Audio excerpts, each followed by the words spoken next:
Hey guys, Andy here from Mediocre Hobbies, bringing you another video. Over the last couple of weeks, with more and more information dropping about the old world, I for one have been getting very excited.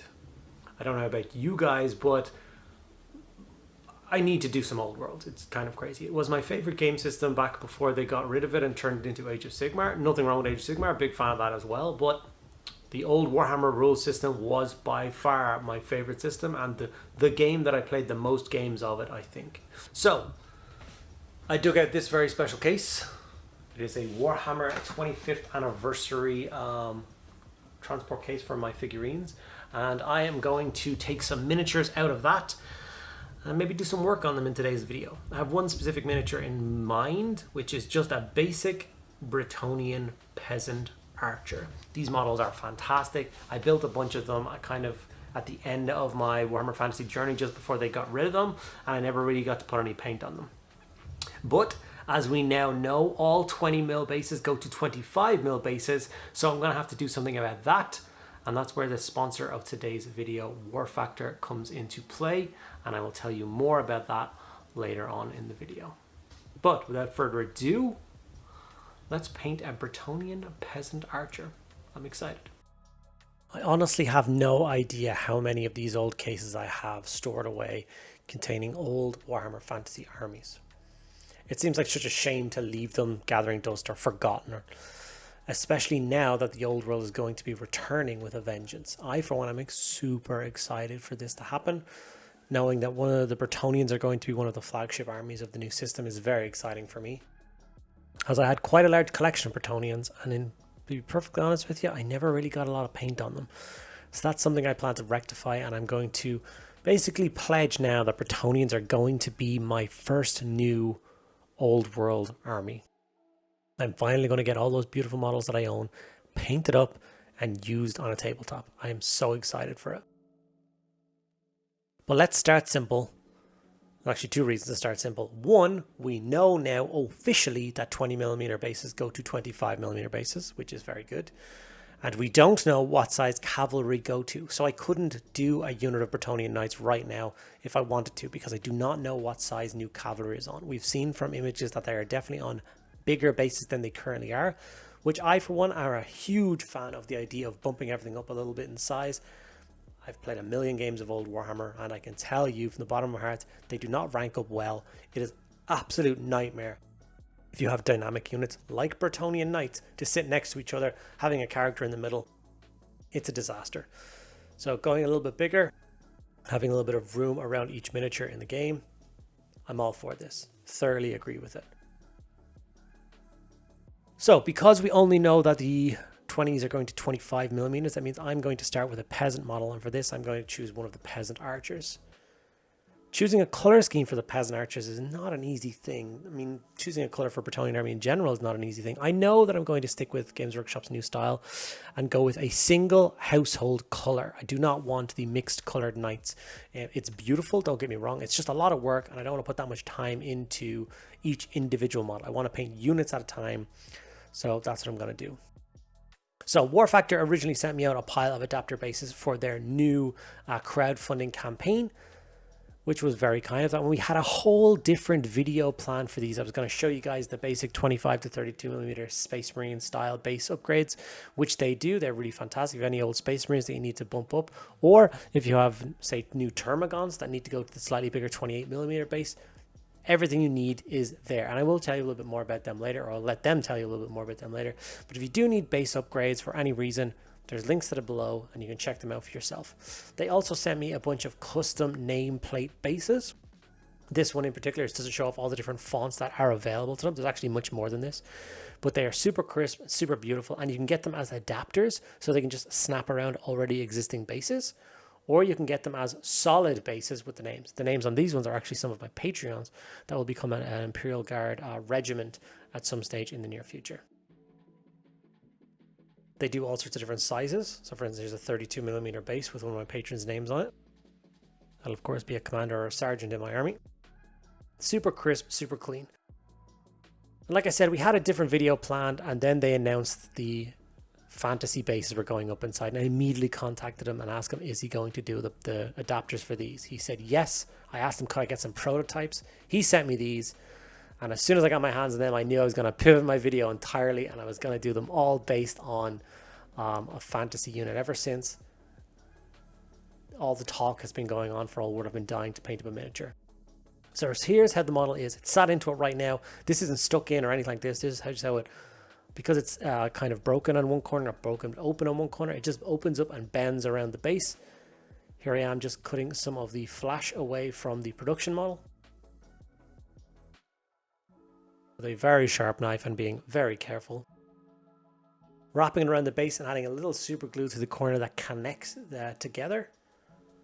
And then once you line up the square in the middle, you just add a little bit of super glue on the inside around in a circle, and it will connect the base to the miniature. And there we have it. This model is now on a 25mm base, ready to be painted up for Warhammer the Old World. Okay, now on to painting. I've had a color scheme in mind for my Bretonnian army for many years. I was inspired by something that I'm not going to mention. I would love to know if you guys can figure out where I got my color scheme from, and kind of follow through with that. Now, obviously, it's going to be quite a unique color scheme, and I will show you the process that I went through to get this miniature painted. Although I'm not sure how many of you will follow on and copy this scheme, as it is quite a unique one. It's not one taken from the Bretonnian army book that I had at the start, and I'm not sure if anyone has ever done this scheme before. But follow through with me and let me know by the end if you can figure out where I got this color scheme from. I think a lot of people will have seen where I got it from, but will they figure it out? I'm not so sure. So Space Wolf's Grey was used for all of the cloth to represent the heraldry, and then a bit of Gorgrunter fur was used for all of the hard leather. This is for his cuirass, his chest protection, the actual bow itself, and his boots. From here we moved over to Agor's Dunes to get kind of a clothy color. I used this for his sleeves, the little bit of pants that's showing underneath his little dress thingy, the wrap of his bow, and his cowl all got Agor's Dunes applied. Very quick, very easy. If I had contrast paints back when I had my Bretonnian army originally, I reckon I would have gotten a lot further with the paint job. And I am super excited to get to even a simple Bretonnian knight and see what I can achieve now with contrast paints and my, I don't know, the amount of practice I've gotten between then and now. Will I be able to pull off a nice scheme and get some really cohesive units? Another thing I'm super curious about is in the article where they showed off that red and black Bretonnian army on the Warhammer community website, they had the knights back in the lance formation. For anyone who doesn't know what the lance formation was, they literally made like a historically accurate cavalry lance formation. So it started with one knight in the first rank, then two knights, and three knights, then five, you know what I mean? So it literally looked like an arrow point smashing into units. It was so cool looking, but it was a little bit unwieldy and hard to make work with the game's rules and mechanics. But I wonder how they're going to reintroduce that, because it's so iconic Bretonnian. I really hope they do. I added some black to any of the leather belts around his waist and going up around his chest. Some Gullman flesh was used on his face and hands. Any exposed skin, obviously these are quite heavily armored. Even for peasants, they're not like Empire militia where they're in tights with some puffy sleeves. These guys do have leather armor and protection. A little bit of lead belch was used for, he's basically got like a little tilt plate, but it's not actually a tilt plate. I don't really know why he has it. Oh, it's to stop his the bowstring hitting his chest, maybe. That makes sense, doesn't it? And then he's got a little bit of metallic on the top and bottom of the bow. With those bits applied, I threw a shade all over it. That will basically be all of the base coats applied to this miniature. It took maybe 5 minutes to do. It's another thing about the scheme, although I want to put in a bit more effort with this particular Old World army than I did with a bunch of my other ones, I need it to be quick. There's still going to be quite a lot of miniatures in this. So I'm really kind of striking a balance between speed and looks. I want this model army to stand out as being quite beautiful. Like, I really want to put some effort into it. So if I went to a tournament, for instance, or an event, it would be considered for best army. Not exactly win it. I know I'm not an incredible painter, but as a cohesive force, it would be impressive looking. And that's what I really want to achieve. with some AK Interactive brown texture paint, which was sent to me by Hobbies. So huge thank you to them for sending that out to me. You can blend the old base with the new base seamlessly, which is exactly what we need. And then we're just going to give this a little bit of time to dry, both the basic material and the shade. And then we're going to continue our journey of painting up this miniature. Okay guys, we are trundling through this miniature painting video. I'm enjoying it immensely. Getting back to my roots and doing some old world is just amazing. I'm having so much fun. If you guys are enjoying this video and you like the idea of getting more content from me, my patrons do get an extra video every single week. So that's 52 extra videos a year just for them. So if you're interested in getting more out of that, there's links to my Patreon below. They also get access to a private Discord server. If you're enjoying this video, make sure to give it a like, subscribe if you're not already, and ask me any questions you want in the comments below, and I will get back to each and every one of you guys. Let's get back into it. Okay, with the texture paste dry and the miniature drying as well, it's time to start the layering process. Usually I only go for one stage of layering on all miniatures, and like I said, I want this army to stand out as being something a little bit special, so I'm going to do basically 2 layers of highlights on everything. I'm going to start on the cloth with the fang, being careful not to cover up all of those dark shadows, just aiming for some of the brighter, heavier parts, but it's still going to be quite a lot of coverage across the fabric. This is the color that's going to make these miniatures pop, whether it be an individual miniature or an entire unit. After that, we're going to go over to rust gray just to hit that blue again, make it a little bit brighter. This time we are going to be very sparing, just kind of sharp edges and a few kind of scratchy highlights along kind of the wider areas, or the areas more pointed towards the light. As you can see, I'm not being crazy with this color. So that's the highlight of the blue. Quick and effective, but looks good. From here, we're going to go over to Zandri Dust. This is where we're going to use the start the highlighting process on all of that kind of tan clothy color. So the bit between his legs, his shroud, I think it's called a shroud, his hood. And then of course his like trousers and the sleeves of his shirt are showing through, and they're all going to get a little coat of that tan as well. From there, we're going to jump up to Morghast Bone and hit all of those bits with another highlight, this time being much more selective. Just a few sharp line highlights, nothing crazy. Just add a little bit of pop to even those areas. This should be quick and easy to do. Like I said, you could follow this tutorial 90% to do your own peasant arts if you want. You could just change out that blue color for whatever color you want your Bretonnian army to be. And it will look, the rest of it will match into green or red or yellow or whatever you want to do. It'll work a treat. We used Mornfang Brown for a single highlight on the leather armor on his chest and the bow itself. I actually didn't do the shoes, even though I know I did them the same base coat, because I'm going to be dry brushing up the base anyway, and I like that kind of dirty, messy look you get from that. After that, we're going to use Cadian Flesh Tone and highlight the face. We did actually go back in and do a Kislev layer just on the very touch highlights of it, but the camera did not go into focus, so I do apologize for that. If you're interested in these bases and how they work, it is a crowdfunding campaign that is currently live that I will leave links to below. But who better to tell you about it than the company itself?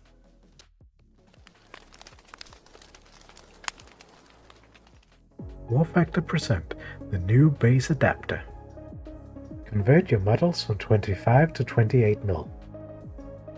Consisting of only one piece, you can wrap it around the base of your model. Just flex the ring and insert the model. The flex allow you to take the adapter on and off, switching base size between games.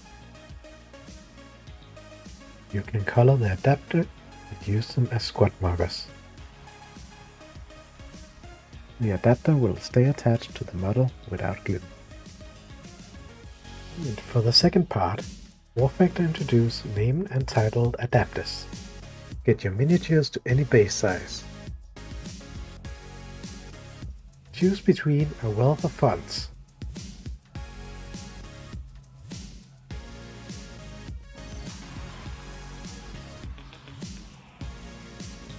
Create the narrative, develop your character, and make your army stand out on the battlefield.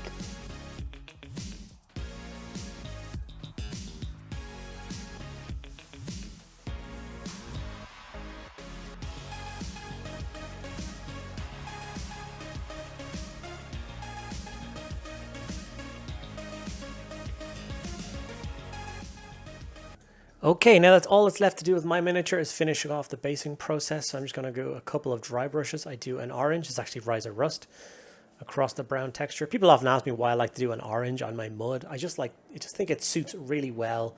It adds a really nice tone into it, and it doesn't like shift the color from brown earth to orange.